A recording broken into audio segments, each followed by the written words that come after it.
Well, here in Britain, a group of members of Parliament are seeking an urgent meeting with the Security Minister to discuss threats against Sikhs in the UK. The politicians say tensions have increased between Sikh activists and the Indian government and its supporters.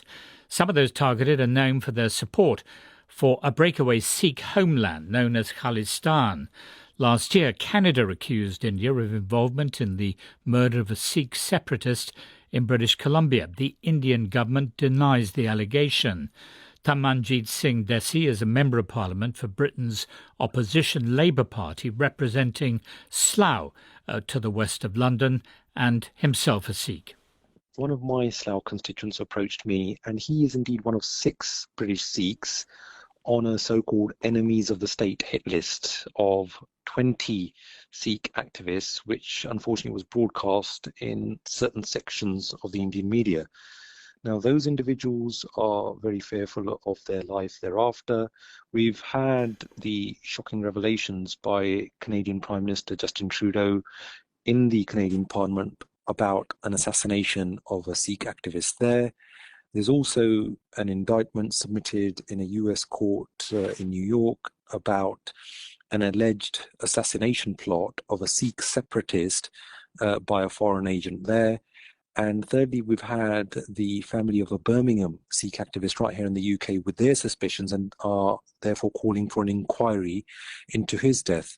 Now, what's very troubling is that all 3 were on that so-called hit list, the enemies of the state hit list. Why have these individuals been singled out by the Indian state?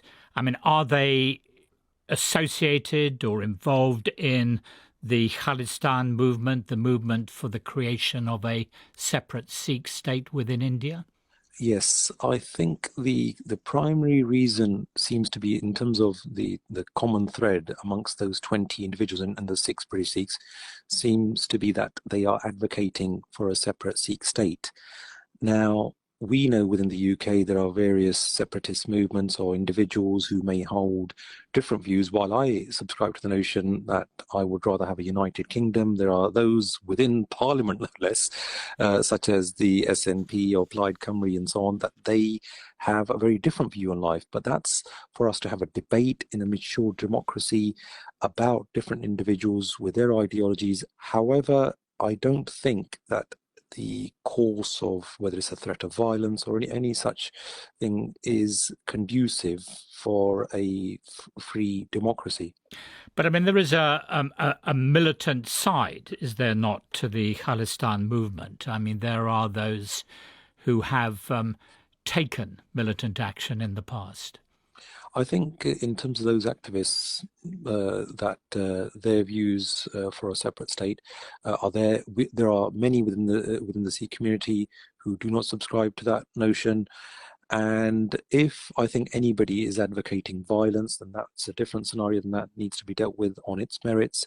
However, if somebody subscribes to certain ideas, as long as somebody is advocating their views in a peaceful manner, then I think everybody has a right to their freedom of expression.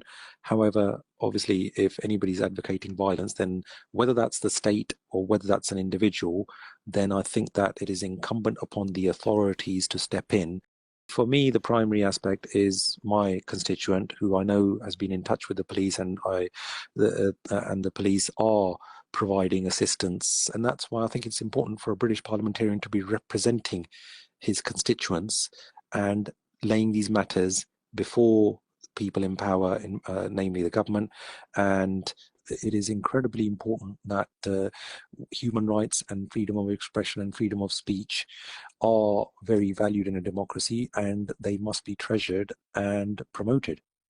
That was Tamanjeet Singh Desi, a Member of Parliament for Britain's opposition Labour Party.